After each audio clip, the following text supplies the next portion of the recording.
Photography is an incredibly intimidating hobby to start. I mean, you ever go to a photography meetup and see those people with $10,000 mega lenses and crazy shit that you don't even know exists and go, what the hell? That was me, thinking photography was just one thing that only professionals did with professional cameras and professional mindsets, but that's not true. That's not true at all, and I'm here to tell you exactly why. We, especially right now, are in a golden age of photography being so accessible to anyone on this planet. Gone are the necessity of darkrooms and hoping your film actually develops, which it still never does, and in are the ways of using your phone, your camera, or anything to make photography your lifestyle. But still, how the hell do you start? We have all of this, but how the hell do you actually become a real photographer who takes pictures of their environments, their scenes, their landscapes, and really takes it to the next level? That's why in this video, I'm going to tell you the 5 things that I wish I knew going into photography and the 5 things that will make you better as a photographer way faster. Throughout my years of photography, there's 6 different cameras and all the deleted files. There's some things I wish I knew going in that just made everything way better that took me way too long to learn. And I never did these things because I just didn't know, even though they were so simple to improve. So that's why I'm here. Fixing these 5 mistakes will make you improve your photography way faster than everyone else, and it's gonna be as simple as watching one video. This video will apply to both DSLR and phone photography, so no matter what kind of photography you do, there'll be something to learn from this video and something that you can improve. All right, it's enough of me talking, let's get into it. I don't know why I did a transition, I didn't move. Anyways, the first thing you wanna learn about your camera is its settings, and I'll get more specific. There's a lot of settings in your camera, settings that change how you take your photos and settings that you change during your process of taking photos, if that makes sense. This process can be much more streamlined on phones, but when you're using a DSLR or a physical camera, it can be a lot easier to realize you're using the wrong settings after months of shooting because of one small setting that you didn't even turn on. And that's where I'm here to tell you, you don't have to shoot at 1/30 all your videos. Yo, why the hell is your shutter speed at 1/30? That's how it works, isn't it? What? Yeah. For 8 months. We're not going to talk about that. Now, the first thing you're going to want to change for sure is your shooting mode. Now, there's a lot of different shooting modes that come with different cameras. You can shoot JPEG, you can shoot CR2, CR3, ARW, but ultimately, it's going to be one file format called RAW, and you are going to want to shoot this for everything. Now, in concept, having a file format like JPEG that you can immediately send to your phone, your computer, and have it immediately be shareable is really nice. The difference a RAW photo makes is insane. It's not even comparable. For the first 2 or 3 months, I always shot on JPEG because I wanted to share it immediately to Instagram. But when I realized that RAW photos not only gave you more capacity of your photos, but gave you way more choices when editing, I never went back. Using RAW is an absolute must when you're shooting an environment that has variable lighting, because if something changes like the shadows or highlights, you have way more option of dynamic range when you're shooting with a RAW photo instead of a JPEG. If this doesn't make any sense, let me show you in Lightroom. Here we have a JPEG photo and a RAW photo, and they look about the same. The lighting is the same, and overall you wouldn't be able to tell the difference if I just showed you them. But if we take the shadow slider on this photo versus the shadow slider on this photo, you can absolutely see the difference it makes. And editing is just as much of a play as anything else. We're gonna get into that soon. But having a nice adjustable file that you get straight out of your camera, even though it's a little harder to manage, is so worth it. And even though the first few months will be confusing of sorting it, figuring out Lightroom, and editing every photo, you need to shoot RAW. Trust me, in like 6 months, you're gonna look back at your photos, and if they're all JPEG, it's gonna hurt. So, number 1, always shoot RAW. And this leads into our next topic, which is going to be about editing your photos. I do this a lot.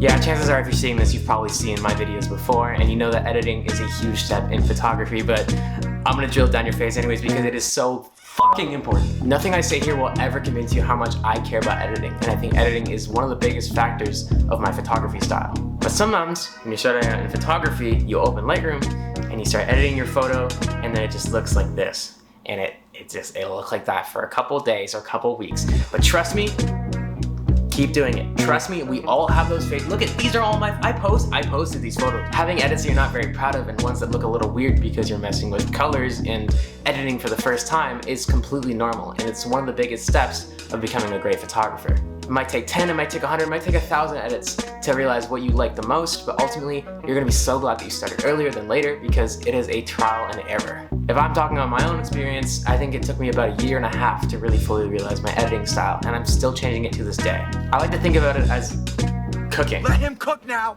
Hear me out. Let him cook! When you start getting into cooking, you're gonna start cooking up dishes that are very simple, things that you understand and things that match your palate. But as you grow to be a better chef, you're gonna add more flavors, more seasonings, more different ingredients that you don't know that much about. And for a lot of those dishes, it's not gonna be great. But if you just kept making grilled cheeses over and over, then you're not a chef.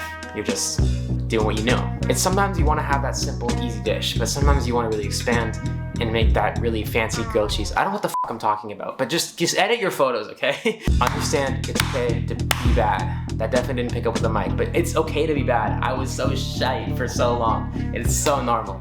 My next point comes into more of the camera that you actually use to shoot. And I absolutely hate when people do this, and it's one of the most negative things about the photography community, but it's worrying too much about you.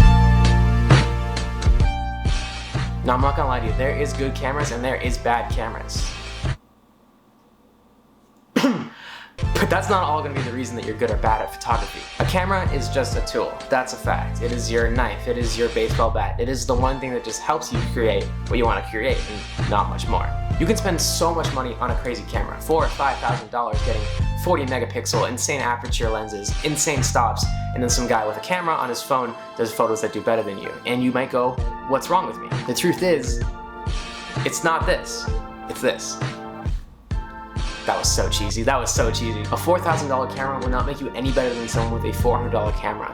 Even a $40 camera. You see those friggin' shots on Marketplace people have like the film cameras? They're crazy. The ideas stem from this, and honestly, I think everyone should start out with a mid to low range camera because they have to understand the basics before they go into the things that pro cameras have. Talking from my experience, I started out with a Canon T1i, and this camera is probably older than some of you guys watching this video. It's probably like 4 years older than me, which is like insane. But it's not a new camera by any means. It is slow, it is old, it has whack features, it has like up to 400 ISO. How do you have 400 ISO?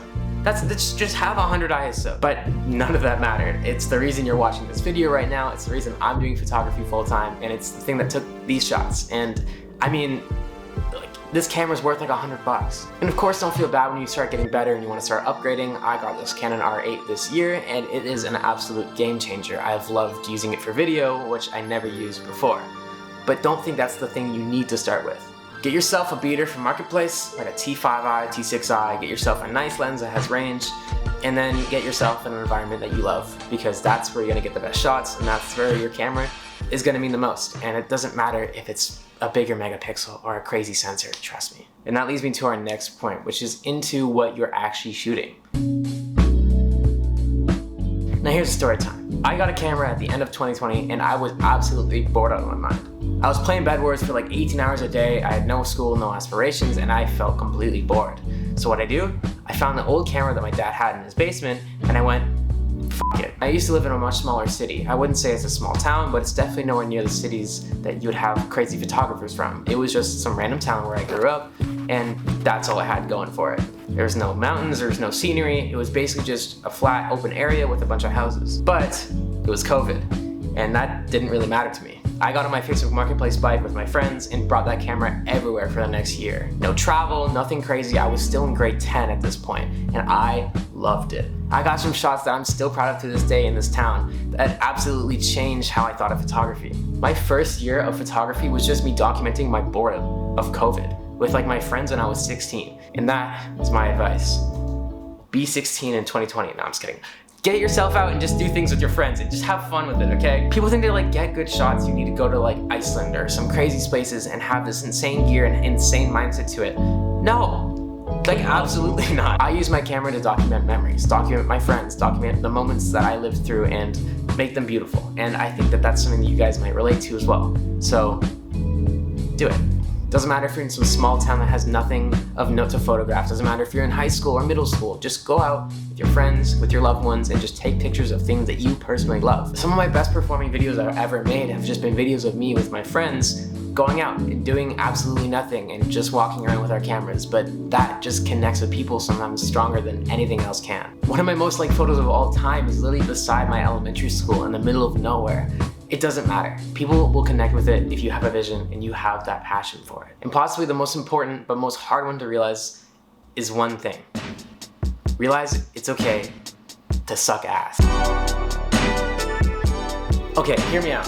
When you're starting out in photography, you're not gonna know everything, and that's okay, and that's something that we've established throughout this video. But the biggest thing is understanding that and going, I will still bring my camera next hangout, next place, and not let that stop me. You're gonna see people that you think are way better than you are, that are absolutely this unreachable level, but that is not true. Those photographers that you think are perfect had some not so perfect photos for the first years that they were starting, and they know that, but they had that drive, that understanding to get better, that never let that stop them. It can be so demotivating to see these insane photographers on your feed every single day that are taking photos that are absolutely out of this world. But trust me, they are not any different than you were. Being able to balance looking at photos for inspiration and being able to look at your own art and realize that this is going to get better and this is going to improve is a huge step in becoming a better photographer. The best artists never see themselves as the best, but they never see themselves as the worst either. They keep going and they keep motivating themselves to get better and just make the art that they want to make. They are motivated by the process, by the love of their art, and by the passion of it, and that is the biggest thing that you can do in order to get better at photography. Easy mindset change, right? This step isn't as simple as just turning on RAW or using your settings better, but it's something that I absolutely needed to have when I got into photography. In the first 6 months, it was so demotivating. I almost quit more times than I can count, just because I saw so many photographers that were way better than me, and I thought, I'll never get there. But trust me, you will if you really, really, really want to. And if you have the mindset to improve, nothing can stop you. As long as you love the craft, keep taking photos and keep learning from everything that you do, nothing will stop you. And that's a fact. There's nothing I can say that should undermine that. That is an absolute fact. So there you have it. Those are my 5 things that I think you need to know before going into photography, and things that will absolutely help you become a better photographer. Not understanding your settings, not editing enough, not worrying too much about gear, not shooting things that you think you have to shoot and just shooting things that you want to shoot, and not letting you being bad stop you. Jesus, that was a mouthful. I really do believe that anyone can be a photographer, and with it being my favorite art form, I really want to see more people get into it and understand it more and become photographers. So I really hope these things in this video helped you out a little bit, or even helped you understand something that you already knew, just put it into words. I want to start doing more videos like this where I talk more to the camera and talk to you guys directly about starting out in photography, because that's how I want to use my platform, and I really love the idea of helping you guys get into this art form that I love so freaking much. So I hope you guys like this video. I'll be posting a lot more videos in the upcoming future, so be sure to like, comment, subscribe, and say whatever you want to say in the comments, because I'd love to answer or hear all your responses. Thank you guys so much for watching. I hope this helped you out at all, and I hope I can see you guys in the next video. I'll see you guys later. Oh fuck, I'm not gonna do the outro again. Bye guys.